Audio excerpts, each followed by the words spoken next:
द्वितीय चैप्टर के बोला হয়েছে Sankhya yoga. Sankhya is equal to ज्ञान।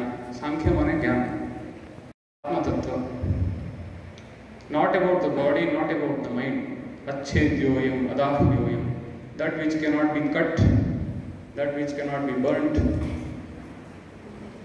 देन ही अगेन ठाकुर के আমরা পুজো করি।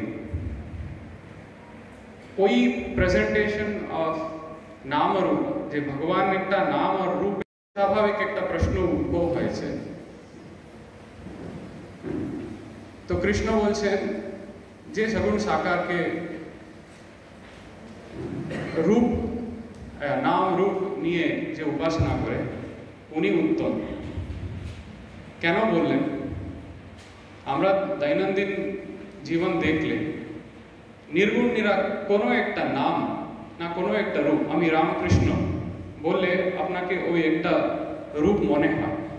ब्रह्म बोलले आपनि कि चिंता भावना करबेन? अवांग मनसे गोचर एक जिनिस, मनोवाक्येर अतीत। तो आपनि बोल for most of the people, maximum of the population, we need some धर्मस्य सर्वधर्मस्वरूपिणे अवतार वरिष्ठाय रामकृष्णाय ते नमः। পরিবেশে একবারে পাহাড়ের উপরে প্রায় 5000 ফিট উঁচুতে বসে ভগবত কথা আলোচনা, শ্রবণ, মনন, কীর্তন, ভক্ত সম্মেলন, এটা সব কমিয়ে রাখে।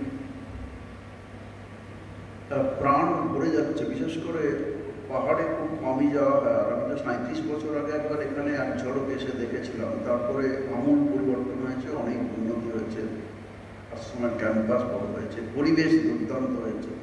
তো হলকে মন্দিরের মতো লাগছে। মন্দির তো বটেই। আর এটা খুব আমারও আনন্দ হচ্ছে এই সম্মেলনে আসার জন্য। তো পূজ্যপাদ স্বামী গীতকামানন্দজি মহারাজ বহু বছর আগে আগরতলায় যখন সেক্রেটারি ছিলেন, সেখানে স্টেট লেভেল ইউথ কনফারেন্সে ডেকেছেন, এইমাত্র আমার ভাই বললেন।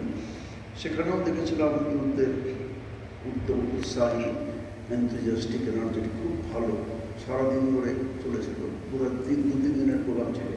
খুব সুন্দর, আনন্দ পেয়েছিল। ত্রিপুরাও প্রথম গেলাম, খুব ভালো লেগেছে। আর এখানে এত উঁচুতে এসে ভগবানের কাছে যেতে হলে তো উঁচু চাই। অনেক উঁচুতে উঠেছি আমরা সবাই, আপনারা উঠেই আছেন। আমাকে আবার নেমে যেতে হবে নিচে, কি করবো। খুব আনন্দ হচ্ছে। আর এই ঠান্ডায় 46 ডিগ্রি কলকাতা নাকি হচ্ছে, আর আমি ঠান্ডা এসছি শীতকালের মতো। এই সোয়েটার পরেছি, ঠান্ডা হচ্ছে, আমি পাগল লাগছে। তার জন্য পাগল মনে হচ্ছে না, আমার কাছে শীত লাগছে শীতকাল। তো যাই হোক, মহারাজজিকে ভূমিষ্ঠ প্রণাম নিবেদন করি। তিনি এই সুযোগটা আমাকে দিলেন।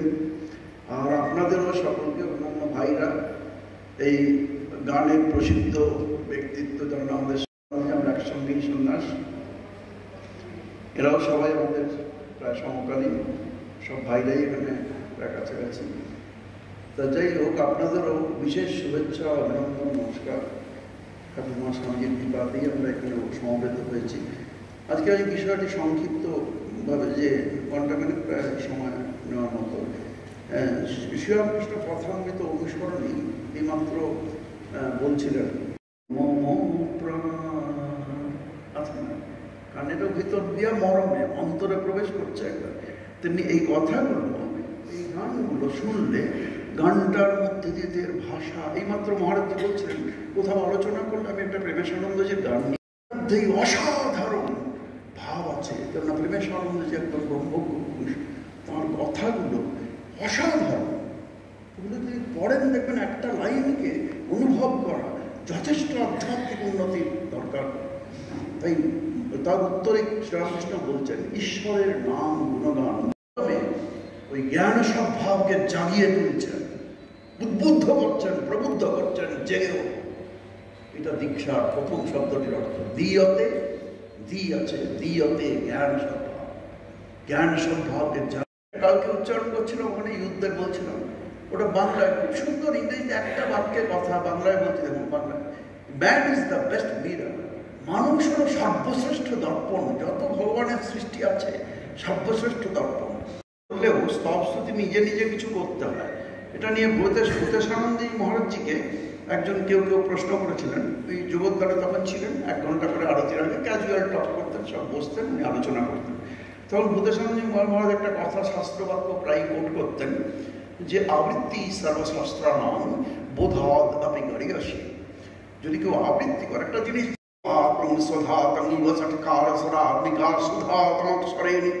ত্রিধা মাত্রা নিকাশিতা অর্ধমাত্রা সিতা নিত্যানুচ্চারবিশেষতা তমেব স্বাতং সাবিত্রী তং দেব জননী।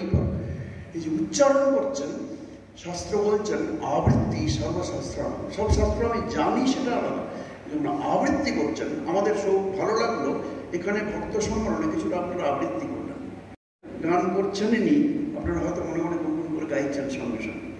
এইটা বিরাট উপকার হয়। তাই আবৃত্তি যেখানে যাচ্ছে এগুলো মনে থাকে, কিন্তু কত প্র্যাকটিক্যাল উত্তর দেখুন। এই যে তত্ত্বদর্শী পুরুষরা এগুলো হয়, এমন উত্তর দিলেন প্রতি প্রশ্ন করে, ওটা সত্য উত্তর, তাই না?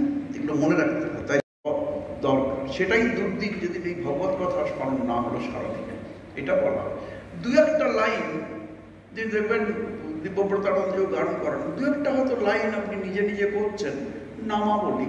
দক্ষিণ ভারতে এগুলো খুব হয়, আরতির পরে আমিও করাতাম, একটু 2 লাইনের কিছু নামাবলী। ওরা হয়তো বাংলা জানেন না, কিন্তু সহজ করে সংস্কৃত বেশি, বাংলা শব্দ তো সংস্কৃত বেশ তৎসম শব্দে ভর্তি, 2 লাইন হয়তো করালাম, সেটা তাদের গ্রামের মহিমা বুঝতে পারল। সবাই কপি করতেন।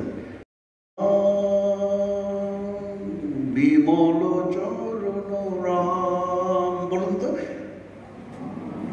জোরে বলুন।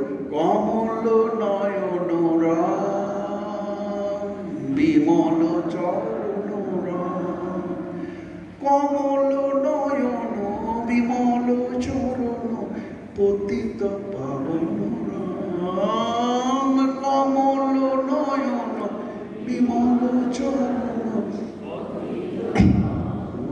রাম, কমল নয়ন রাম বিমল চরণ পাবন রাম, কমল নয়ন বিমল। ঠাকুরের কথা আমি বলবেন, অনেকে একটা বদনাম আছে, আপনি ওই তো গোলপাড় থেকে এসছেন, তো সব তাল গোলপা কি বলে জানি না, তা নয়। আমি ঠাকুরের কথা ধরে জন্য বলছি, ঠাকুর বলে যেটা কথাবার্তা বলবেন, এই তো মহারাজের সঙ্গে বলে এলাম, সেক্রেটারি মহারাজকে জানিয়ে এলাম, ওই জিনিসগুলো জানিয়ে এলেন, কিন্তু আপনি তার সঙ্গে সম্ভাষণ করার জন্যে, কথা বলার জন্যে আপনার একটা ফল, অন্য রেজাল্ট চলে এলো স্পিরিচুয়াল, এটা মনে রাখতে হবে। এই সবসময় কথা বলা, তবে সেটা হতে পারে। তাই সম্ভাষণ সর্বতীর্থঞ্চল এইভাবে আছে। আমি শেষ করে তোকে এসে নিয়ে যাবো। দেখুন ছোট্ট কথা, তখন তিনিও জানতেন না যিনি ভগবান, কিন্তু সেই দেখুন কোনো ব্যাখ্যার দরকার নেই, সহজে দেখুন। জলের গতি সর্বদা নিচের দিকে, মায়ের উপমা, আমার নয়। জলের গতি সর্বদা নিচের দিকে, মানুষের মনের গতিও সর্বদা নিচের দিকে। খুব সাবধান। এই যে বললাম ভক্ত সম্মেলন হয়ে গেল, এখন হয়ে গেল, এরকম নয়। আপনি হাল ছেড়ে দিলে চলবে না। এখানে ভক্ত সম্মেলন হচ্ছে, তবে বাড়িতে গিয়ে খাওয়া দাওয়া করছেন, খাওয়ার সময়তেও ভাবতে হবে যে খাচ্ছেন ওটা আহার করো, মাকে ধ্যান আহার করো, মনে করো আহুতি দিই শ্যামা। সারাদিনে একটা প্রবহমানতা, একে বলি একটা প্রবহমানতা রাখতে হবে। সারাদিনের যা চিন্তা ভাবনা তাতে একটা প্রবহমানতা, কন্টিনিউটি। এই প্রবহমানতাটা আপনাদের বুঝি আমি কি জানি, আমি কেন ভেবে মরি, তুমি অরূপ না স্বরূপ না সগুণ না নির্গুণ, তুমি দয়াল না ভয়াল, আমার ভেবে পড়ার দরকার নেই, আমি শুধু তোমাকে চিন্তা করে যাই।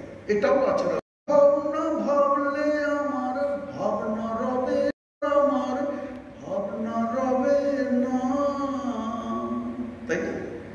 আপনি যদি তার চিন্তা করেন, আপনি ভাবনাগুলোকে নিয়ে যাবেন। একটা কথা কালকে বলেছিলাম যে এলো তোর দুষ্ট ছেলে, দুষ্ট করে না করে, এলো তোর দুষ্ট ছেলে দুষ্ট করে না করে যাবো আর কার কাছে মা যাবো আর কার কাছে মা বাবা হৃদয় কাছে ফেলে যাবো আর কার কাছে মা বাবা হৃদয় কাছে ফেলে এলো তোর দুষ্ট ছেলে দুষ্ট করে না করে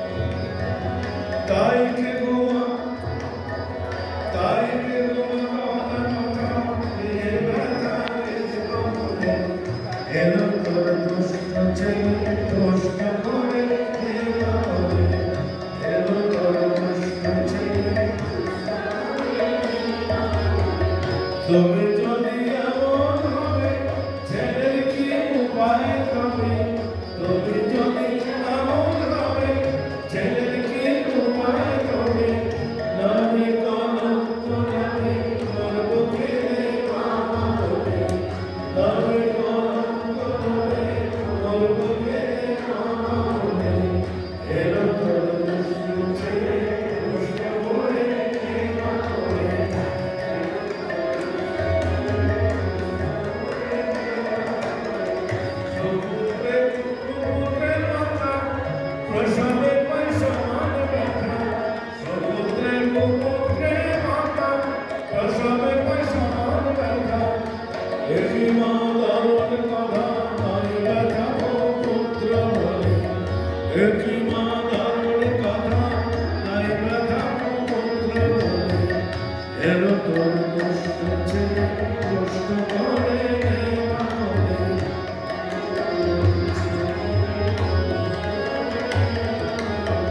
जहावर ता होवे भाई जहावर होवे रे भाई माँ बोले डाके समय जहावर होवे रे भाई माँ बोले डाके समय देखी माँ केमन करे থাকতে পারে ছেলে ভুলে দেখি মা কেমন করে থাকতে পারে ছেলে ভুলে এলো তোর দুষ্ট ছেলে কষ্ট করে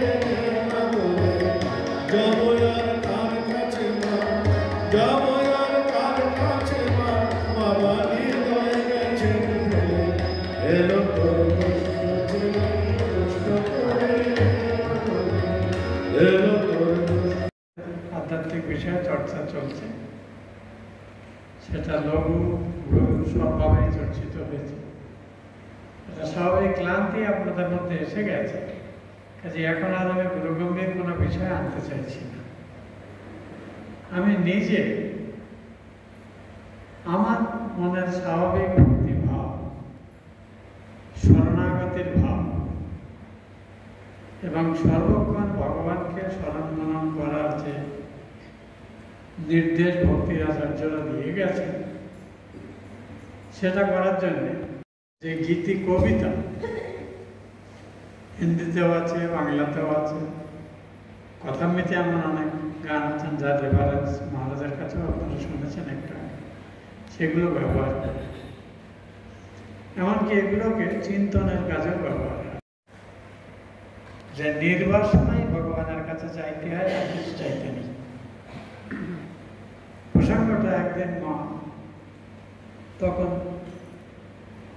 রাধু দিদি অন্তঃসত্ত্বা এবং খুব সেন্সিটিভ, কোনো শব্দ সহ্য করতে পারেন না, কিছু হলে চিৎকার চেঁচামেচি করে, অনেক অস্বাভাবিক বলা আছে। মেন আশ্রম থেকে একটু আলাদা একটা জায়গা, মাঝখানে বেশ কয়েকটা জঙ্গল আছে, হিসাবে ভালো মন্দ, তোমার হিসাবে ভালো মন্দ তো এক না। একটা রাজার কাছে বেশি বলতে কি বোঝায়, আর একজন সাধারণ দরিদ্রের কাছে বেশি বলতে কি বোঝায়। কিছু চাই যাতে পরিণামে আমার ক্ষতি হবে বেশি, আমি চাইলেও তুমি তামাই দিও। কিন্তু আমরা এই দ্বিতীয় অংশটা উচ্চ রাখি, কারণ আমাদের প্রত্যেকেরই একটা বেশ ভালো সারা লম্বা তালিকা আছে। প্রথমে এটা চাই, এটা হলে এটা চাই, এটা হলে এটা চাই, ওটা হলে ওটা চাই। এটা করতে করতে অর্ধেকটা পুরো নেওয়ার অতি কুমার বয়স থেকেই সৎ বিষয়, ভগবত বিষয়, ভক্তির চর্চা করতে হয়। কৌমার আচারের প্রাজ্ঞ ধর্মান ভগবত। দেখুন, আমরা আমাদের ছোট ছেলে মেয়েদের কিন্তু এই কথাটি বোঝানোর চেষ্টা করি না, বোঝাবার চেষ্টা করি না। ভালো করে পড়, লেখাপড়া চাই, চাকরি করতে হবে, এই করতে হবে। আমাদের মধ্যে বাসনা